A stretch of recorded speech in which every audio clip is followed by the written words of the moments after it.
So we're going to go on with Little Richard doing rock and roll. And rock and roll is, really should have its own lecture because it's so huge. But by the time rock and roll came along, the recording industry shunned it. They tried to suppress it because, frankly, white America and the morality of the time, the 50s, prohibited it. They didn't like the older generation, thought it was influence from black America, and it was not a good influence. And they thought that it was a derogatory influence on the younger generation, and they saw the younger generation, their morals and their lifestyle deteriorating. They didn't realize that this was really just about fun. Yes, there was some rebellion, and rebellion is part of, I guess, younger people growing up into adulthood. Younger people claiming their own space, claiming their own music, and rock and roll allowed them to do that. After a while, the recording industry realized there was a lot of money to be made in here with rock and roll music, and they jumped on the bandwagon. At first, they had white singers that would take the black hits and cover them and make them more palatable or make them more accessible for white audiences. Unfortunately, we talk about racism in America. That was just a fact. And so these white artists would do them, but frankly would not do them as well, would not have the same spirit, or it was rather phony. So these white covers of black rock and roll or black rhythm and blues songs, a perfect example that I can think of would be Elvis doing Hound Dog. In that case, Elvis had the real thing. Elvis could do it. He pulled it off. But some of the other groups just kind of came and went and did not last at all, which, as a matter of fact, is what it's okay with the record industry as long as they make their money. Rarely does an Elvis or a Beatles come along, or a Michael Jackson. So rock and roll was a powerhouse for the recording industry, an amalgamation of styles. Here's important to remember: rock and roll was interracial. It was international. It provided an umbrella for urban, rural, white, black, wealthy, poor, mainly rebellious youth. So it covered everybody. Everybody got into it. When the Beatles came out, everybody was tuned into the Ed Sullivan Show. And of course, Little Richard made Good Golly Miss Molly a big hit. And so, let me turn this off here. I want the phone to ring. Okay, so let's listen to Good Golly Miss Molly while we're here. As a matter of fact, I'll put it on YouTube. Let's see if we can't see him actually perform this. This was much later. The song actually ranks number 94 in the all-time 500 top rock and roll greatest songs of all time. This is according to Rolling Stone magazine. So let's check out Good Golly Miss Molly.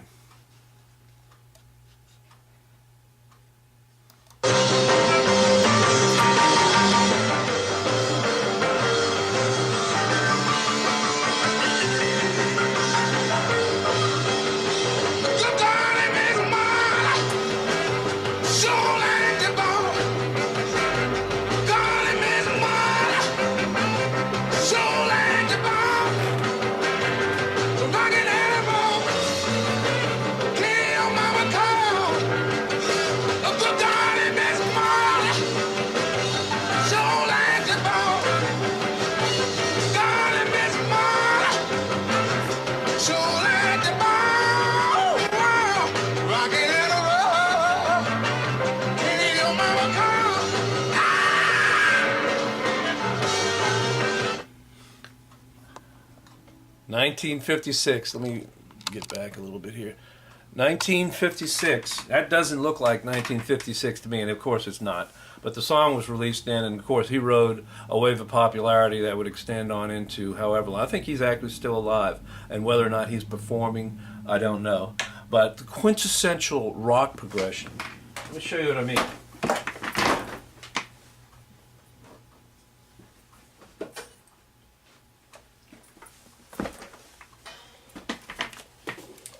You need to have the icon of rock and roll And what I mean by that is a rock and roll, a guitar, electric guitar, right?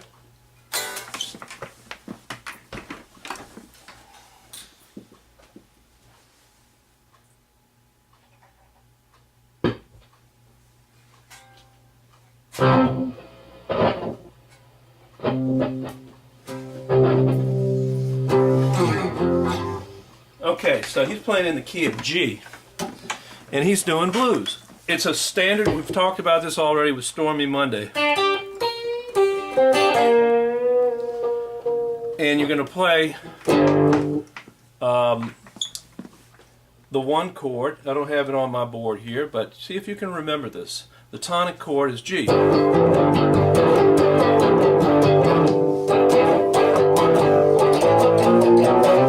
did I do? I went up. I went up to the subdominant. Back.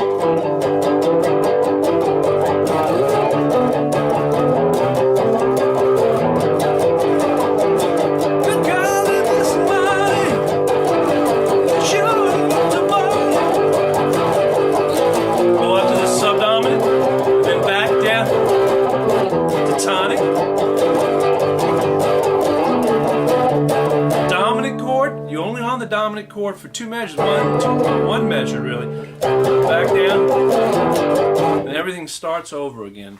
So it's a 12-bar blues. Each 4 bars a part of the line.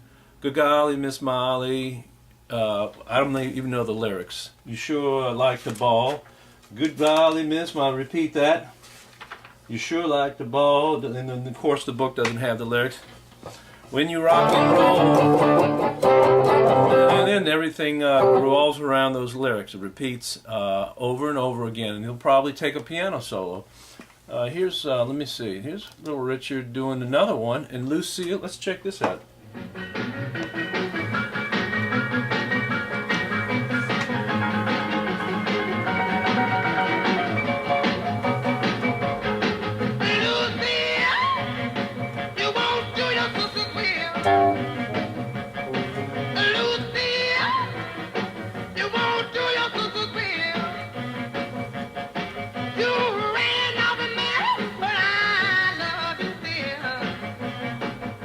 The same type of thing, same type of 12-bar blues, and this time instead of Molly, good golly, it's Lucille.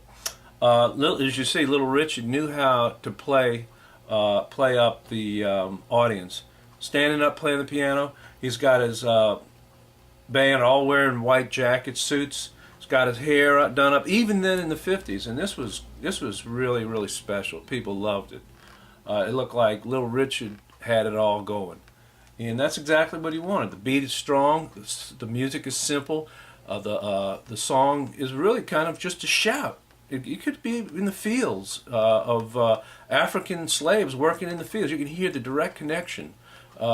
Lucille, na da da da da, Lucille, yo, oh yeah. And so later on you have the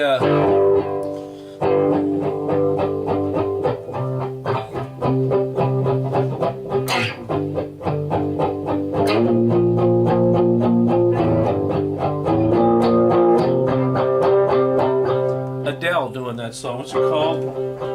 Rolling in the Deep. Let's see if we can find that one real quick. Brand new, just out, but yet the same kind of idea. But I'll tell you what, yeah, let's go ahead and find that.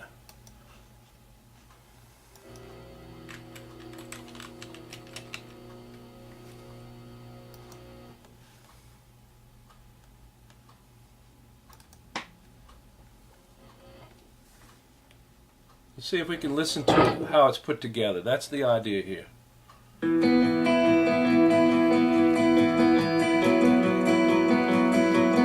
Alright, that's the advertisement that we're obliged to listen to. Here it is. What do we hear? There's a fire starting in my heart, reaching a fever pitch and it's bringing me out the dark. Finally, I can see you crystal clear. Okay, so the song is in C major.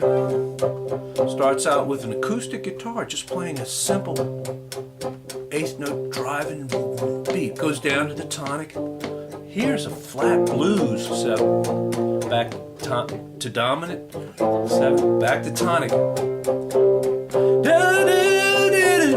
Yeah, you can hear some black blues musician. Of course, she's white and she's English and she's pretty and she's famous and she's got it all going too, like Little Richard. So it's a pop image. It's marketing. It's distribution. It's management. It's getting it out. She's talented, no doubt, but she is among many other people who are talented that don't have it quite together as she does. Me out and I'll lay your ship, babe. See, I'll leave with every piece of you. Don't underestimate the things that I will do. Don't underestimate her. She's riding a wave right now, just as this other one that we're about to hear.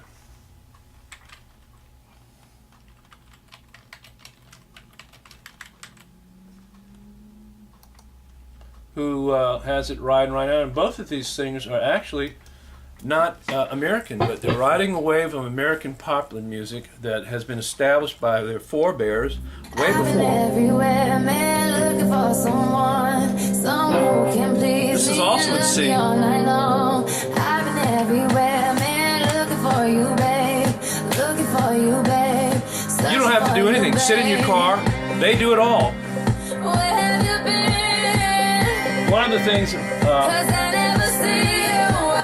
one of the things about popular music that needs to be said is that since radio records allow us to access music, now it's on computer. Now we can listen to it anytime we want it on our cars, in our offices, at home, even out on our decks or wherever we go on the beach.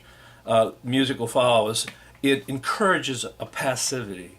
You didn't have to create that beat. Boom, boom, boom. Have you ever tried to play a beat, just a steady bass drum like that? People don't even dance as much anymore to create the music. People less and less are learning how to play instruments. People less and less are learning how to listen to me. That's what this class is about somewhat. Being able to pull apart and listen to the music and be able to appreciate it, because not all of it's going to be as easy and as accessible as pop music. Pop music is right there and ready for you to consume. It's made that way. It's made for you to immediately just start moving your head like that. The musician has done all the work. The producers have done all the work for you. So, I'm not trying to make anybody feel guilty, but I do want you to understand that before, when pop music it was started way back with Stephen Foster, if you wanted to enjoy music, well, you had to learn to read music. You had to learn how to put your fingers on that piano and create the sound, create the music. You had to learn how to sing it. Many people do nowadays in their churches. They learn how to sing in the choirs, and they learn eventually maybe how to come out of their shell and to be soloist performers. It's not an easy thing. So that's pop music, and we'll go on to chapter 7, which is music beyond America. Thank you.